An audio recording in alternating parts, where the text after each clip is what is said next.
Let's open up to deeper intimacy. It's easier said than done.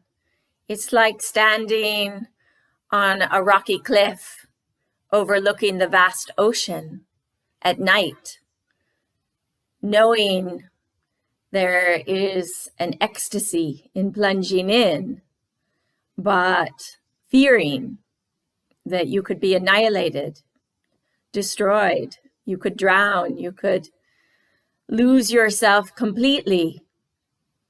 You could hit your head on a rock. Anything horrible could happen. So there's a great fear of plunging into this great unknown, this deep, mysterious, dark place where anything could happen. And yet there is something magnetic, something desirable in going where we've never gone before, of plunging into new depths of meaning and experience and this intimacy we long for deep down. This intimacy, which is a relaxed state of being where we can completely be ourselves with no superficial pretense, no hesitation to let down our guard, where there's complete trust and acceptance of all that we are. And we can talk about anything and everything with ease, and there'll be no judgment.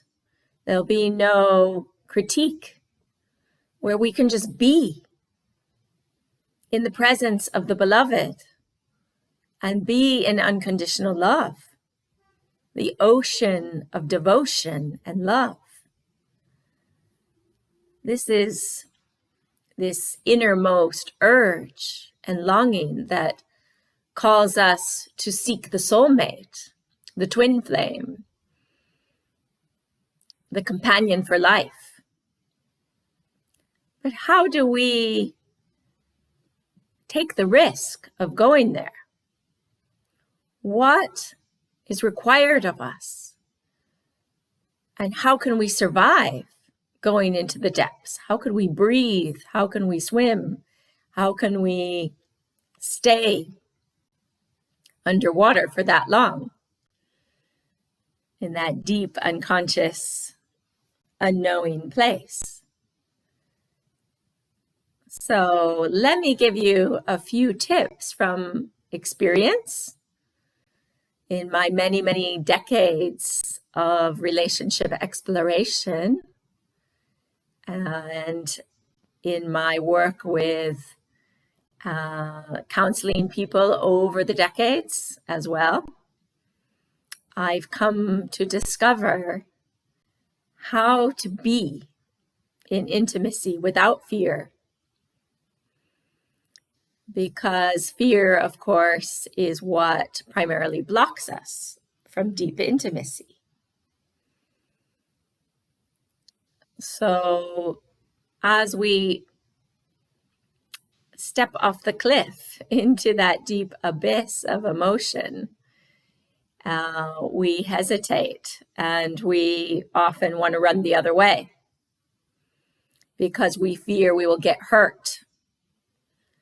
That when we are in our most vulnerable state of being, we are most liable to get hurt by another and have our hearts broken open. And many of us, of course, have had that happen. And certainly I, for one, have had my heart broken more than once in my life. But we know that having your heart broken is part and parcel of being a human on this planet. That all of us must get our hearts broken at least once, if not more. And that's part of the journey of opening ourselves to greater love.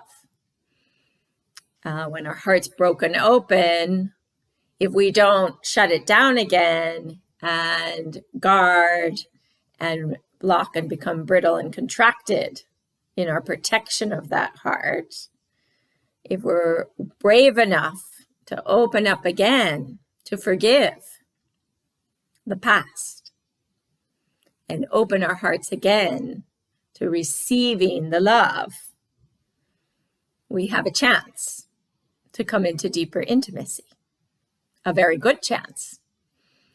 So the first step that must be taken is, even after a broken heart, you must be willing to stay open and not shut down, not block yourself. Because if you're blocking yourself out of your self-protection and your fear, then of course, sadly, you won't have that experience of deeper intimacy, because you're essentially holding yourself back from deep connection and intimacy. Your fear stops you. And we can have these blocks on many levels. It could be emotionally, it could be physically. Your capacity for deep connection, physically or emotionally, can get blocked because of pain you've experienced in the past, and any abuse, or whether it's psychological, emotional, or physical, of course, can shut you down. But then it's important to seek the healing you need to open back up again. So the key is staying open. And to stay open, we need to feel safe. So it's a bit of a contradiction. If we're in fear, we don't feel safe. Therefore, we're blocking ourselves. So the first stage is security. To feel secure enough to open up, whether it's opening in deep physical intimacy or deep emotional intimacy, which can follow the physical intimacy. The emotional intimacy, of course, is the most challenging, more than the physical, because we can have a physical experience with somebody in sex, in playing around, but it doesn't necessarily mean we're going to open up emotionally. We can just have that experience and then shut that door. But to truly go into emotional intimacies where we can be free to be ourselves, liberated, this is the quest for greater love, really. So let's come back to our security. So contrary to what we might think, the way to security is to stay open again. It's when our hearts are open that our heart energy field is stronger and naturally more protective. If we're staying closed and guarded and tense, dense, contracted, we're more brittle. Our body's already staying in pain, in the contraction of our muscles, our chest. Everything is becoming rigid and frigid and tense. And that tension creates physical pain in the body. Our emotional defense creates physical pain in the body. And it blocks the expression of our emotions and our energy. And our energy field becomes a very dim light. Our chakras shut down. Everything starts shutting down. And it's like looking out of shutters suspiciously and being in the dark, literally. So that doesn't help a smidgen. We need to keep everything open. And though the contradiction is we may feel that when we're wide open, we're more vulnerable to attack. We're more vulnerable to being taken advantage of when we're open. But this isn't a naive openness that I speak of. This is an openness with wisdom, the wisdom of experience, that I stay open, but I have all the knowledge, all my sensory perception open, my intuitive perception open. So as I'm wide open, I can perceive more. The intelligence of all my energies, not just my mental, guarded one, but the intelligence of my heart, the intelligence of my pelvis, the intelligence of all that I am, is active when I'm open. And I can pick up on everything in my environment. I can trust the intelligence of my own energies to tell me what's what out there, to tell me if it's safe. I don't have to second guess. Is this person right for me or not? Is this person somebody I can trust or not? My energies will tell me if I listen, if I'm present with them. That's intuition, of course. That's instinct. That's gut. That's heart. That's pelvis. That's everything receiving signals. And I, in my openness, can receive all the signals. And I'm wide open to acknowledging those signals. I allow myself that opportunity, that space. If I'm shut down, I can't pick up on anything. I'm spending too much energy in this defensiveness. And the defensiveness puts the intention, the attention and intention towards myself. So everything is insular. And I can't see outside of myself. And I'm in an insecure place in here. But if I am aligned, grounded, and open, and even though my heart knows it can get hurt because I have lots of experience, it's been broken many times with past boyfriends, past loves. Even my fathers have broken my heart. 2 of them. And many beloveds have broken my heart, but I've risen back up again and learned to stay open. And indeed, the love keeps coming back. And little by little over time, I've learned why I get hurt, because there's still aspects of myself that are closed, that are guarded, that are mistrusting. And so I recreate situations in which my mistrust, my insecurity is proved true to me, until I can open up to being more secure in myself, more relaxed in myself, more present with myself in a positive way, that I can be okay no matter what. I've been through all these broken relationships, and I've survived, and I've come through them, and I'm still okay. So even if my heart got broken again, I could be okay again. I've proven the record to myself. But the emphasis is not on the broken hearts, but that I come through the other side of the broken hearts. And every time, it gets better. Every time, I'm more resilient. I'm more ready to open up.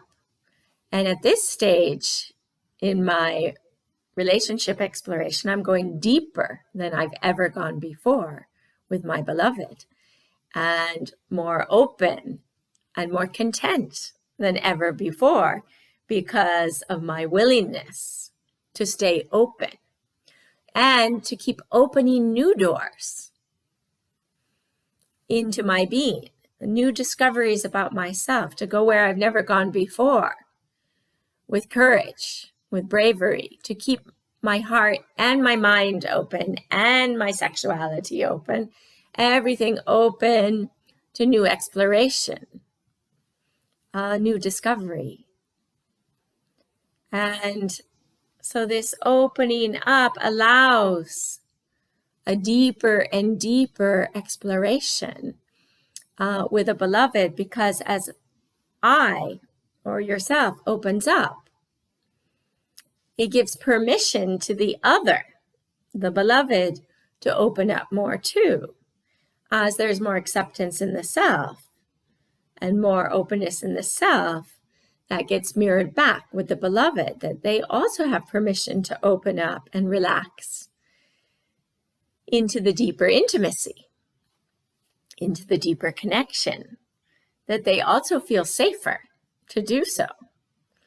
So it always goes hand in hand. If you stay guarded and mistrusting, they also feel guarded and mistrusting and may do things behind your back, or they might run the other way, or because they also feel judged.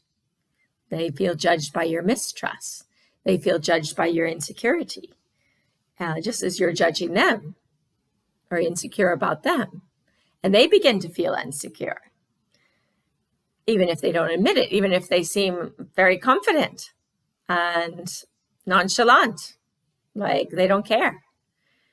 But that's part of the defense on their side. So it's really allowing yourself, giving yourself permission to relax and open and be yourself, and no pressure, no rush, no expectation, no agenda, no pressure for an outcome, no ultimatum. This is trust. You don't need to give any of these. You don't need to force or control the outcome. Because when you are true and authentic in yourself, secure and relaxed in yourself, open to anything, and know you'll be okay, no matter what, this is when you can surrender to the deeper emotional intimacy and even physical intimacy, to be able to open up to more ecstasy, to open up to this deeper sensuality as well. It all goes hand in hand in this beautiful dance of life. So are you willing to open more? Are you willing to open the new doors? Are you willing to come into more depth? It's your willingness, your openness to do so that matters. And that's when everything can begin to plunge in to deeper and more beautiful levels and more playful levels. Because once you move past the fear and the seriousness, going deeper means going more serious. But in fact, as you go deeper, you can go into deeper play, deeper laughter, deep belly laughs, deeper ecstasy, deeper joy, laughter, fun, play, enjoying the life more than ever before. And that's what I'm experiencing now. It's the opposite of what you think. So being open means, yes, being vulnerable, but not being more vulnerable to pain. Being more vulnerable to joy. More openness to joy. The vulnerability that leads to pain is the one that's guarded and blocked and rigid. And the one that is naive. That you think you're such an open person, but you don't have the experience to know what that really means. It's a superficial openness. A kind of la la la, I'm open, woohoo. But that's kind of a surface party energy rather than a really deep inner knowing of what it means to be vulnerable and open, but knowing what that means from experience, that it means a willingness to get hurt, to dive into the unknown, that you don't know if this relationship is going to turn out well or not. You don't know if it's going to last into the future, but you're willing to go there anyway to see what you can experience, and trusting the intelligence of your energies to tell you, does this feel good for me or not? And when I feel fear, do I feel strong enough to go past that fear? Am I willing to step beyond my fears, embrace my fears, and truly love the other person for all that they are, even if you don't like everything you see? Can you truly open up and love them unconditionally? Can you do that for yourself? This is the continual dialogue, but you may surprise yourself as you step in to these depths of experience with the beloved. So are you willing to open up and experience more? I invite you to try it and surprise yourself with the deeper delights of this existence. Thank you for listening.